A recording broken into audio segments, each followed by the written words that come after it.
Alright, ladies and gentlemen, MrSotko here. Welcome back to the channel. Got a whole bunch of good crypto news stuff for you today. And the first thing I want to talk about is that the Litecoin creator Charlie Lee is going to make the coin more fungible and private. And this kind of makes a lot of sense because 2019 appears to be the year of the privacy coin, which I kind of thought that 2018 was going to be the year of the privacy coin, but it makes sense because after everybody's taxes and realizing basically the government can follow like every transaction you make, it makes a lot of sense that people are going to go with privacy coins, especially after all the horror stories of $800,000 being owed to the IRS because you started off with $5,000 in Ethereum and then made a lot of money.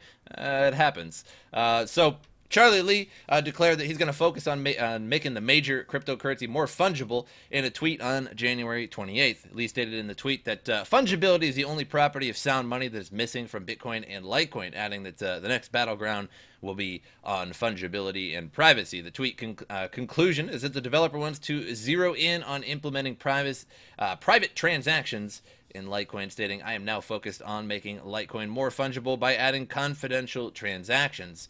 In reply to another tweet in the same thread, Lee explained that confidential transactions could be added to Litecoin through a soft fork, which is a modification on crypto that doesn't lead to the division of a blockchain as with a hard fork. Lee also noted in the same thread that the update would be implemented sometime in 2019. So that could be now, or it could be in like December 31st, sometime in 2019. Fair enough, Charlie. Fungibility is the property of money that implies that every unit of a given asset that has exactly the same value as any other asset of the same kind and unit. As Cointelegraph previously reported, Bitcoin fungibility has previously been called into question when particular Bitcoins become tainted by their involvement in criminal activity, which can decrease their value. So-called privacy coins such as Monero, Zcash, and Dash were purposely created to improve on perceived issues with Bitcoin and other altcoins, such as a lack of sufficient anonymity and fungibility. So, all this year so far, we have seen Beam, Veilcoin, Grincoin, and probably a few others that I just haven't named pop up. And it seems like a lot more privacy coins are popping up lately, and who knows which one's going to be the best one. I feel like a lot of times in privacy coins they're a little bit harder to use than other coins. Monero not so much, but some of these newer coins that are coming out are a little bit more difficult to use than others, and that creates a problem for initial crypto users that are just getting into the crypto field. Probably not the best coin for them to start out with, especially like Zcash, where it has Z and T transactions. One could be private and with the other one not, which can sort of taint the privacy as well. So some coins you have privacy transactions, and then you can have public transactions, and the problem is if you send public transactions to private transactions, then it can kind of be found, and I kind of prefer privacy coins that are always private, like Monero. So we'll have to see how that all works out. Now, another article that's been going around quite a bit is that Iran lifts the Bitcoin ban to make way for the crypto real. So I actually have a viewer of my live stream from Iran, and he generously donated a half an Ethereum. So thank you for that. Thank you last night for that absolutely excellent donation. I really appreciate that. So I'm going to read this article, and again, it's basically all over the place right now on the Reddits and news sites. So Iran unbans Bitcoin and ICOs. Today, Iran's central bank has released an early draft of its cryptocurrency laws, lifting the previous ban on Bitcoin, cryptocurrency digital tokens, and ICOs, reports Al Jazeera. Nevertheless, the regulations will impose restrictions on the use of currencies inside the country. Thus, individuals will be allowed to have Bitcoin, though banks and businesses will likely be prohibited from transacting in cryptocurrency to preserve the real monopoly, which I'm not particularly familiar with, but either way. The document also formally recognizes cryptocurrency wallets and exchanges as well as mining to generate cryptocurrencies through computing power. So according to Tehran Times, Iran is currently in negotiations with 8 foreign nations as part of efforts to incorporate cryptocurrency payments into international payment transactions. This move comes as the country looks for ways to counter the U.S.-led economic blockade, which the U.S. absolutely loves to do. They're doing it with Iran, and the North Korea, Venezuela, probably pretty much every country in the world. They have some kind of economic blockade. In Russia, commenting on the plan, Mohammad Reza Mododi, I got nothing, the acting head of the country's trade promoting organization, said representatives from Switzerland, South Africa, France, England, Russia, Austria, Germany, and Bosnia have visited Iran to hold related talks about the issue. And then they're kind of serious about a state-backed cryptocurrency, which I'm not a big fan of any kind of state-backed cryptocurrencies. That just seems not good in a lot of ways. I've talked about this numerous times on my channel in the past, not recently, but in the past. You know, because if you had a state-backed cryptocurrency, they'd be able to see every transaction that you ever do. Privacy would pretty much just go out the window.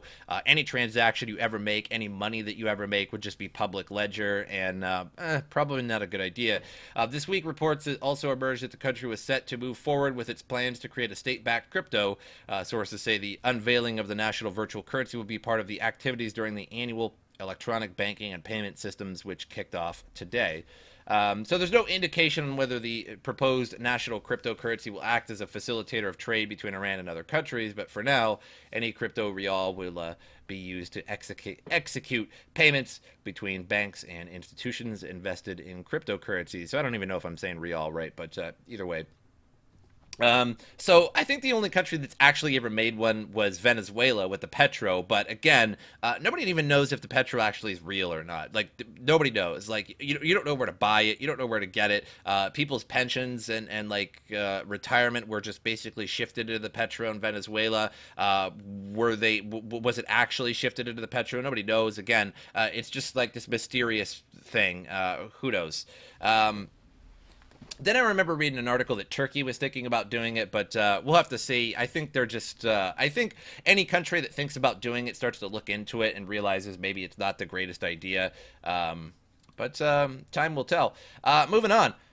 So Vitalik Buterin thinks that Bitcoin's failure to increase block size was worse than the Mt. Gox hack. Pretty bold statement, but at the same time, once you start reading this, it makes a little bit of sense, but I'd still not equate this to the Mt. Gox hack, considering we'd have a lot more Bitcoin millionaires if that had never happened. So he says, now I personally can see that it's not axiomatically true that doing nothing is safest, especially in the context of a changing environment. For example, I continue to believe that Bitcoin's failure to raise its block size by a significant amount in 2016-17 was a travesty and a great violation to many people's expectations of the protocol, and one that led to more total losses due to excess transaction fees than the amount lost in the Mt. Gox hack. But this is the argument you need to be arguing against. So in the Medium post, Vitalik referenced the excessive transaction fees that were charged to Bitcoin users due to the unnecessarily small blocks. At the height of the crisis, users had to pay average transaction fees upwards of $55, with the average not decreasing below $10 for a few months just to get a transaction through in a semi-reasonable time period. And due to the significant cost, Buterin claims that users lost more of their money during the Mt. Gox hack that rocked the cryptocurrency community in 2014. So many attribute the Mt. Gox hack to a single actor that put exchange users at risk through inappropriate management. However, the scaling issue is created by many top cryptocurrency developers and influencers agreeing to the New York agreement to introduce SegWit, so long as the block size was increased to 2 megabytes from 1. SegWit was implemented, however, the upgrade to 2 megabyte blocks was nixed. This not only upset many Bitcoin community members and led to a congested mempool and unnecessarily large transactions, but also preceded a prolonged bear market, drawing similarities to the bear market that followed the Mt. Gox incident.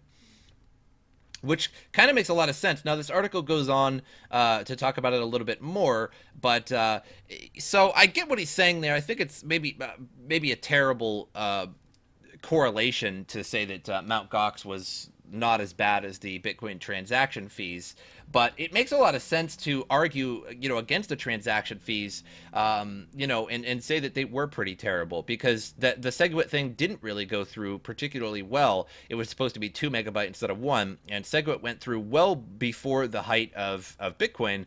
And if we would have had that 2 megabyte block, they certainly would have been probably less fees. You know, if anything, maybe like at least in half, which would have been better. And because of those gigantic fees, people started using Bitcoin when it was really, really high priced like that. And I remember that myself. Now, I say this probably way too many times in my channel, but I went to Newegg, and it was at the height of the Bitcoin explosion, and I went to Newegg to buy a graphics card, and it was a $700 graphics card, and that was a $33 transaction just to do it. And in a nutshell, the transaction did not work, and I had to be refunded the Bitcoin. And that refund, you guessed it, was another $33 transaction. So I essentially paid 66 bucks for one transaction. I actually tried that twice because I tried to buy two separate graphics cards at the same time. So $33 times 2 to pay for it, $33 times 2 to get it back. So I ended up actually losing over $120. Upwards of 132 bucks or so, $130 for nothing, for no reason, just to be refunded the crypto. And I was actually really angry about that, the fact that I was responsible for those fees just to get that money back. And I think that is just a small situation. I think that's just a small example of the greater world that experienced that. Anybody trying to, you know, send $1,000 in Bitcoin had to pay, you know, $55, $50, and this was just the average transaction fee of $55. So some of them were much higher than that, just to send the currency that you're supposed to be able to send for less than banks, to be able to send across borders, to be able to send freely between each other, and it costs that much. Now, mind you, the miners get that afterwards. All those fees go back to the miner and all that Bitcoin, you know, to the next block, etc. But so the money sort of still stays in the Bitcoin world. It's not like it's going to a third party or something like that. In my case, it kind of was because it was BitPay. But either way, you get what I'm saying there. And, you know, in total, it may have been more than the Mt. Gox incident. I kind of doubt it, but especially considering Mt. Gox was in 2014, and then at the height, if nobody had lost that crypto, it would have been worth an exceptional amount of money if Mt. Gox had never been hacked. So I don't agree with that entirely, but yeah, there was a big problem, and there still is a big problem with Bitcoin transaction fees. Now they're quite low because not nearly as many people are using it when it was at its high. But just imagine, you know, trying to pay your bar tab with Bitcoin back in the day and having to wait an hour, 2 hours for the transaction to go through, and a $20 tab turns into a $50 tab because of a fee. And that really turned a lot of people off. So it wasn't entirely responsible for the bear market. I blame that on futures and the fact that BitConnect went under and all this sort of thing, and all the Ponzi schemes at the time went under, which they should have never existed in the first place. But that was one of the reasons, because you think to yourself, I'm not going to use Bitcoin again. I got punished for spending my Bitcoin. That's basically how you should see it, is that you got punished for spending your Bitcoin, which is what it's supposed to do. It's supposed to be a cryptocurrency. So I think this was a massive oversight from Satoshi Nakamoto when it was created. I don't think this was ever thought of. Yes, 1 megabyte is going to do just fine. We can put all these blocks in the testing. We can send all these transactions. Look, they're really cheap to send. Let's go. Let's implement this. So if Satoshi was one guy or a group of people, I think either way you look at it, was a massive oversight. Especially the block size, I think, was the biggest oversight. Because I think when you make a cryptocurrency, you need to go into it thinking, okay, this is going to be mass adopted. Even if you're just a low developer and you're making a new coin, you need to think to yourself, this is going to be mass adopted. You need to think to that in the future. And if your fees are too high, if your transaction rate isn't high enough, that's going to be a problem. So I think two massive oversights were created when Bitcoin was created, and now Bitcoin is completely genius, and you can't expect it to not be without problems in the future, these unexpected problems. The first massive oversight was, again, the block size, and then two, the transaction speed of it, which is probably somewhat relative to the block size as well. But either way, kind of two big problems with Bitcoin that once mass adoption actually occurs, because when it was first created, not many people were using it. It was sort of a very, very underground thing, kind of is still, if you look at the market cap, but is much more popular, much more popular than it was even just like 5 years ago. And it's a completely different story. So that's my 2 cents on that one. Why not? Anyway, Moving on, 15 days later, the CryptoPia hack continues. So today, 15 days after the initial breach, another 17,000 CryptoPia wallets were drained of 1,675 Ethereum. So after going dormant for many days following the prior 16 million theft, the CryptoPia hacker started up again today, siphoning another additional 1,675 Ethereum, about $180,000 at today's market rates, from another 17,000 wallets. Among the wallets were affected are in the 1,948 at-risk wallets were identified previously, some of which have continued to accrue funds as recently as today. The list also includes over 5,000 wallets that had been already drained in the original hack, but have since been topped up, presumably by unknowing CryptoPia users. So CryptoPia needs to fire their exchange back up and have a warning for everybody to remove your funds from their exchange immediately. This essentially, just because they have their exchange off does not mean their wallets are not accepting crypto. That's the thing, and that's the problem. Because people are still sending Ethereum, maybe miners, maybe people that don't know are still sending still sending Ethereum to their wallets. And so I feel that CryptoPia needs to start their system back up, their website, which is still down, and start it up with a gigantic warning to say, move your funds off this exchange immediately or you will lose them. You will lose them. It needs to be in capital letters. But they're not doing that, and because they're not doing that, they're risking even more. Now 180,000 is gone again. So a lot of these are probably miners with their mining rigs running, and they don't know, and maybe those people won't log into CryptoPia anyway, so maybe that's a moot point. But people are probably still mining to their wallets and sending it to their CryptoPia wallet, etc. So this needs to stop. So they continued throughout the day, accumulating in this Ethereum address, which we're not even going to look at because who cares at this point. Initially, it wasn't clear whether this might be CryptoPia securing their remaining funds, but at 9:50 p.m. this evening, it became obvious it was indeed the same thief. At the same time, the incoming transfer stopped and combined funds were moved into the address below. So the conclusions are that, number one, it's consistent with our earlier hypothesis. CryptoPia no longer has the private keys to their Ethereum wallets, and the hacker does, meaning that CryptoPia likely had all of their wallets, their private keys, in one server, one computer, one place, if you will. I like to imagine, now I don't mean to joke about this situation, but I like to imagine a big black desktop with absolutely nothing on it except a notepad in the middle that says private keys, and there's just 76,000 of them all in one Microsoft notepad. It's probably more secure than that. That's just me joking, so I know not a good time to joke, but they essentially lost all their private keys. That is a highly likely hypothesis. So until the thieves are caught, we expect that any funds sent to CryptoPia will be withdrawn by the thieves. So that means miners that are just mining to their CryptoPia wallet, anybody that just doesn't know and buys some Ethereum somewhere else and send it to their CryptoPia wallet, anybody that tries to do a transaction, and says, here's my Ethereum wallet, send this to me, it's just gonna be gone, and they don't know it. And they can't know it until they can log in and understand what's going on. So some people don't look at the news. Some people don't understand why CryptoPia is down. So they lost all their private keys, and that's got to stop. I think exchanges need to, like I read about Safe Trade, Safe Coins Exchange, and they basically corrected the situation by giving coins back and putting the majority of crypto in cold storage. So you may have to wait for 24 hours to get your coin. Excuse me.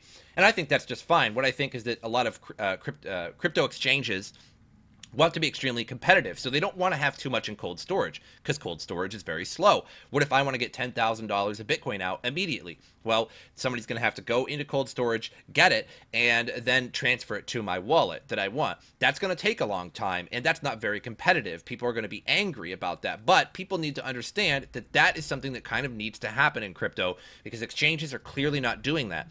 NiceHash clearly didn't do that and have it in cold storage. NiceHash only actually sent out crypto to people once a week on Fridays. I think it was a Friday morning at like 3 a.m. for me and my time. So that means that they could have it in cold storage the whole time. And then when they need to, they can pull it out of cold storage and send it to everybody. Once the job is done, put it back, put all the funds back into cold storage, which is easier said than done, and that requires a lot of work, but that's just what we have to do in the crypto world.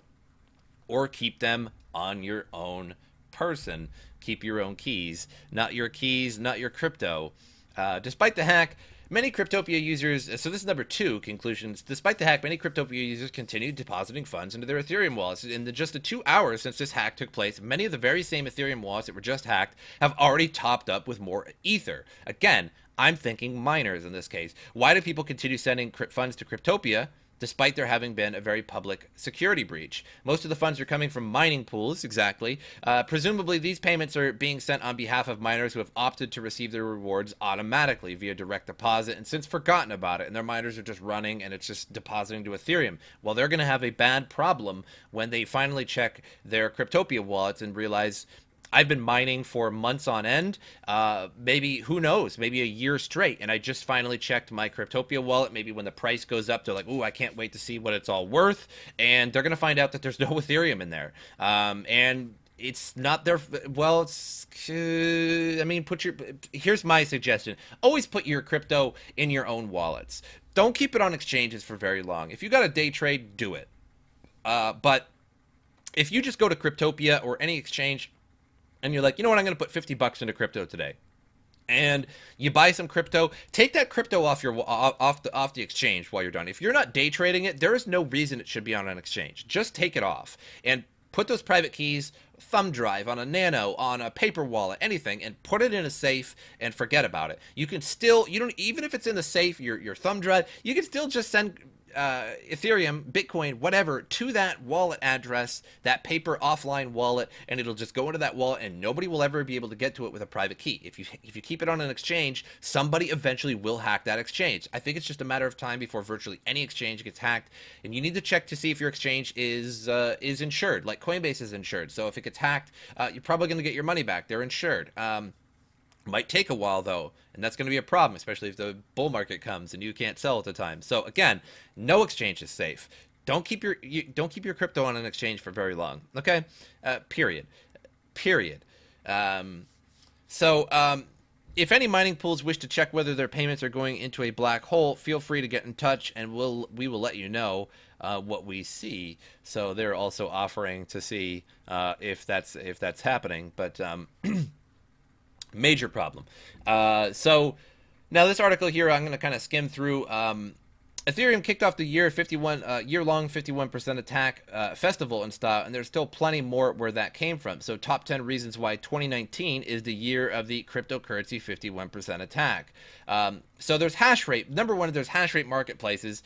Most notably, NiceHash will continue to make attacks easier. Before hash rate marketplaces existed, attacking a cryptocurrency with 100,000 GPUs, depending on it more or less, required owning 100,000 GPUs. Attacks of that scale would have required many tens of millions of dollars to execute and probably wouldn't be worth it in that sense. So two, more ASICs are being released as time passes. You get more ASIC machines on the market, period. This is what I talk about all the time. Every month, more and more ASIC machines are being shipped out to people, more and more. Just imagine the whole world going like this every day, plugging them in. 2018 has provided some very clear trails of cause and effect where the release of new ASIC miner for certain algorithm is followed by 51% attacks. So ETH-hash and Equihash, Ethereum Classic recently got chewed up. There was Bitcoin Gold, Zencash, Bitcoin Private, falling like dominoes after the Equihash ASIC hit the market. Number three, there's too many forks and too much sharing of mining algorithms. So making your own mining algorithm is a lot of work. It's much easier just to fork some other coin and reuse a mining algorithm you see elsewhere. So there are no signs of this trend abating in 2019. The most obvious reason for this leads to a 51% attack is because it means around the same amount of hashing power is being shared between more coins, leaving each of them more vulnerable. This is exacerbated with another insidious vulnerability, though. Vorik notes, sharing mining algorithm causes additional breakdowns of incentive compatibility. This is the principle that incentives of individual participants are aligned with those of the network as a whole. So again, that's pretty true. A lot of developers just are like, yeah, we're just going to make another Equihash coin. Yeah, we're just going to make another Lira2 coin. We're just going to make another CryptoNote coin. And because you do that, it's a lot easier. Making your own algorithm is pretty intensive. But the problem is now you have this coin with very low hash rate on Kryptonite, and every GPU can mine that, and they're just going to shift right on over and get 51% attack it. So big problem with that. Although either way, a new coin is always a little bit... So either way you look at it, though, whether it's a new algorithm or not, a new coin is always subject to a 51% attack if people want to do it. Number 4, attackers have gotten more sophisticated. So late 2017 saw a lot of people pay attention to the industry for the first time. And 2018 was highly educational for a lot of people. In other words, there were a lot of people with the skills to carry out a 51% attack today than there were a year ago. Literally means there are more 51% attackers looking for targets now. At the same time, more skilled attackers can turn a profit where a less skilled attacker can't. So essentially number 4 is just people getting more educated at it. So mining farms keep getting larger. There are many mining farms now with over 10,000 mining machines, a handful with over 100,000, and at least one with well over 500,000 units. Correspondingly, this means that if your cryptocurrency has fewer than 10,000 mining machines working on it, can easily be single-handedly knocked out by a mining farm. If it has fewer than 500,000 machines working on it, it's still vulnerable. So number 6, the bear market slashed the hardware prices. It's good news for gamers and attackers alike. Also made ASICs more affordable, and every mining firm that goes out of business means another new fire sale on mining gear. At the same time, there are a lot of newly cash-strapped companies with hash rates to spare and every reason to launch a 51% attack whereas possible. So as crypto prices fall, it's essentially easier to 51% attack. So number 7, the bear market / crypto prices. So miner block rewards determine how much hash rate their networks can support. They're a combination of program tokenomics. If crypto prices fall too much, a network can't support as many miners. As a result, its hash rate will fall and security will be weakened. Again, can't disagree with that. Number 8, it's easier to short crypto markets. As cryptocurrency trading continued to grow in 2018, it presented a lot more opportunities to short a much wider range of cryptos. This presents a new way of profiting from a 51% attack. It also presents some new opportunities to use hash rate for other things other than 51%. With variations such as emptying block mining or selfish mining, you don't need a full 51% of a network's hash rate to detrimentally impact it. This makes more coins vulnerable to more attacks. It creates further incentives to go for these types of attacks. So more exchanges and more targets. Crypto exchanges might have proliferated rather than declined in 2018, and more exchanges mean more money and more targets to spend 51% attacks. This not only presents more opportunities for low-hanging fruit in exchanges with inadequate confirmation requirements, but also make it easier to attack with triple or quadruple those spend by hitting multiple exchanges simultaneously. So this is true. A lot of exchanges that have come out, a lot of the lesser exchanges that have come out don't really respond well to the confirmation requirement. So like when Ethereum Classic was under attack, the developers said, okay, guys, all right, all exchanges that hold Ethereum Classic need to raise the confirmation requirements to such and such. It needs to get dramatically raised, and that way you prevent a 51% attack because you've already confirmed the attack long before, and you won't be able to double spend now. And with these low-hanging fruit exchanges, if you will, you're able to triple, quadruple their spend by hitting multiple exchanges simultaneously and then just withdrawing that as soon as possible because they're not as the lower exchanges aren't as the lesser, I suppose, are not raising their confirmations, and they're also not on the lookout for that at the time. Now, number 10, because it's now 2019, 2018 was the year of 51%, but now it's 2019, and it's still the year of 51%. Plus, the Ethereum Classic attack and subsequent refund drama ushered in the new year with a real bang that's going to be hard to beat. Dash is looking mighty vulnerable, though. A single entity has controlled more than 51% of Dash's hash rate for a bit over 6 months now, and coincidentally, one mining pool took 51% control over Ethereum Classic about 6 months before it was struck by a 51% attack. So fun. Moving on to CoinMarketCap here. Let's do a little refresh, see where we're at. 113 billion market cap, so we went up by a whole few million there. And we see that we have dropped pretty dramatically, but prices seem to be slightly returning, but who knows how long that will last. So we're all the way down to $3,449 Bitcoin. Now you can see the dramatic drop there, which is a fairly organic looking drop at the very least. In this case, at least it wasn't like a straight wall of sell-offs like that. Maybe it was a slow whale sell-off. Who knows? But either way, a big sell-off going on. Winner of the day, Mobile Go, Chainlink, Factom. Loser of the day, Ravane, Dentacoin, Kryptonex. But everything looking to kind of slowly be creeping back up. But I thought maybe we might see that sub $100 billion market cap. I hope I don't. But things to be moving up a little bit here. But interesting to note, too, that there's so much positive in the news, and even I read some just now, you know, and basically every day I do. Venezuelans buying tons, Iran's lifting Bitcoin ban, this, that, and the other thing, countries looking to do this, looking to do that, you know, institutionalization, yet the price of crypto still keeps going down. So even with this positive news, and overall slightly less bearish sentiment than we had, let's say, 6 months ago, we are still falling in price overall, or at least staying stagnant, which I find kind of interesting. So we're waiting on backed futures to see if that hypes the price up, to see if that actually hikes the price up. And if it doesn't, I don't know what else in 2019 is going to be pumping Bitcoin's price up. And we may just have to wait even longer for something to come along, because 2019 was because of Genesis Mining, BitConnect, and all these are basically Ponzi schemes. BitConnect, we had Devore Coin, we had Tether coming out, which was very questionable, and that all raised the price of Bitcoin because people love the gamification of their cryptocurrency. People love the gamification of their money. And that was tons of people buying in for BitConnect. BitConnect was huge. So we need something like that to come along, but not a Ponzi scheme. Something that's very exciting that just pumps up the price of crypto. And I think backed futures might be that, but definitely not nearly as much as BitConnect. Definitely no 20,000 on the horizon. Nothing like that. However, in 2020, mid-2020 is going to be the halvening of Bitcoin. We're going to go from 12.5 to 6.25 per block. And it's usually, well, so far we've only had 2 halvenings in crypto, so that's not much statistics to go on, to be totally honest. But about 6 months after the halvening of Bitcoin so far, of the 2 that we've had, the price dramatically goes up in price. Kind of a weird redundancy there. But I would say probably by 2021, we're going to be looking at a big price increase, because it's going to be mid-2020 where the price is, you know, it's going to have, and then 6 months later it will go up. But that's all I have for you guys today. Make sure you guys subscribe to the channel and like the video. Liking the video helps me out a lot. Social media in the description below, my Twitch, my Twitter, my Steam. Go ahead and follow me on those if you get a chance. But that's all I have for you guys. And as usual, I will see you guys next time.